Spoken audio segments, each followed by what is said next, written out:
বন্ধুরা good morning, তোমরা সবাই কেমন আছো? আশা করছি ভালো আছো। আমিও ভালো আছি। আর আজ সকাল সকাল ঘুম থেকে উঠে গেছি, কারণ হচ্ছে কি আজকে জন্মাষ্টমী, আর আজকে সারাদিন বাড়িতে প্রচুর কাজ। তার কারণে কিন্তু ভোর ভোর উঠতে হয়েছে আমাদেরকে।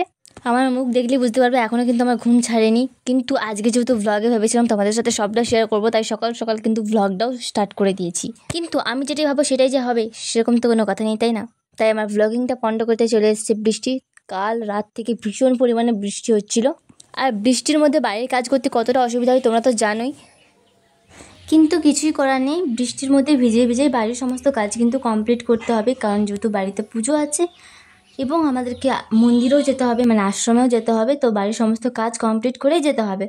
আর আজকে তো অনেকগুলো রান্নাবান্না করতে হবে, তার জন্য অনেকটা টাইমও লাগবে। যাই হোক, সকালের সমস্ত কাজ কমপ্লিট করে এদিকে গোপালকে ওঠাতে চলে এসেছে। আর দিদি ওঠাচ্ছিল অবশ্য, আজকে রোজ আমি করি, বাট আজকে দিদি করছিল, যেহেতু দিদি আজকে বাড়িতে আছে। অন্য সময় দিদি বাড়িতে থাকে না, তো আমিই করি। আজকে যেহেতু দিদি করছিল তাই ভাবলাম কিছুটা ক্লিপ তোমাদের সাথে শেয়ার করি, কারণ যখন আমি করি তখন কোনো কিছু শেয়ার করা হয় না তোমাদের সাথে। গোপালের স্নান কমপ্লিট, এখন গোপাল নতুন ড্রেস পরবে। দিদি দুটো নতুন ড্রেস নিয়েছিল যখন হসপিটাল থেকে বাড়ি এসেছিল, তো তার মধ্যে এখন একটা পরাবো, আর একটা যখন মন্দিরে নিয়ে যাব তখন আরেকটা পরাবো। আর দুটো ড্রেসই খুব সুন্দর, গোপালকে পরে কিন্তু আরও সুন্দর লাগছিল, একদম কিউটে ডিব্বা লাগছিল। আর এটাই হচ্ছে কি গোপালের ফাইনাল লুক। তোমাদের কেমন লাগছে কমেন্টে প্লিজ জানিও। আর এদিকে ভাইপোর আবদার, সে নাকি গোপাল সেজে ফটোশ্যুট করবে।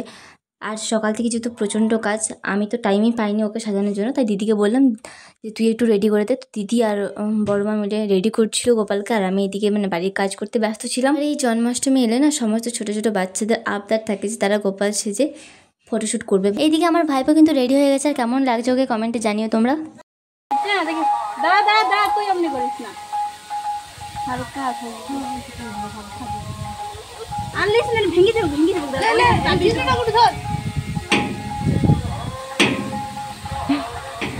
জন্মাষ্টমীতে গোপালের জন্য তালের লুচি করতে হয়, সেটার জন্য সব প্রস্তুতি নিচ্ছিলাম। কখনো এর আগে তালের লুচি আমি করিনি, বাট এইবার ফার্স্ট টাইম নিজের হাতে তালের লুচি আমি করেছি।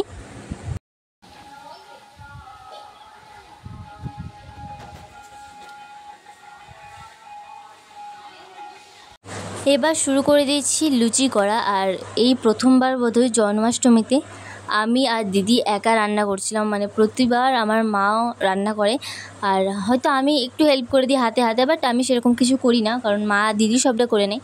বাট এইবার যেহেতু মা একটু ব্যস্ত ছিল, তার কারণে আমাকে আর দিদিকে বেশিরভাগটাই সবটাই সামলাতে হয়েছে।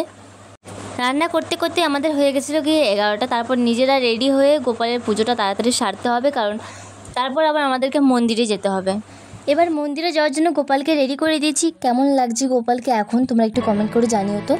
গোপালের সাথে সাথে আমিও রেডি হয়ে গেছি। আর বাইরে কিন্তু পড়ছিল ভীষণ বৃষ্টি, কীভাবে যাবো এটাই ভাবছিলাম। তো আমাদেরকে তো মন্দিরে যেতেই হবে, তার জন্য ছাতা নিয়ে বেরিয়ে পড়েছিলাম পুজো দিতে। তাই রাস্তায় আর কোনো ভিডিও করা হয়নি। किस्मत बदलती देखी मैं जग बदलता देखिया मैं बदलते वेखे अपने मैं रब बदलता देखिया किस्मत बदलती देखी मैं जग बदलता देखिया मैं बदलते वेखे अपने मैं रब बदलता देखिया सब कुछ बदल गया मेरा सब कुछ बदल गया मेरा चल चल ही जागी। চুলটা আমার ভিজে গেছে, কিন্তু বৃষ্টিটা যদি না পড়তো তাহলে বেশি ভালো হতো।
থেকে এসে একটু রেস্ট করে খাবার টাবার খেয়ে দিদিকে সমস্ত কিছু প্যাক করে দিচ্ছিলাম, কারণ দিদি আবার চলে যাচ্ছে হসপিটালে, আবার আমি হয়ে যাবো একা। লাগলেও তো আর কিছু করার নেই না, কাজ তো করতে হবে।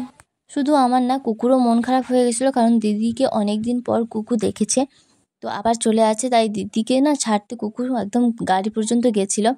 যাই হোক, তখন আর ভিডিও করিনি আমি। সো আজকের ভিডিওটা আমি এখানে শেষ করছি। তোমাদের সাথে দেখা হচ্ছে আবার নতুন কোনো ভিডিওতে। তোমরা সবাই ভালো থাকো, সুস্থ থাকো।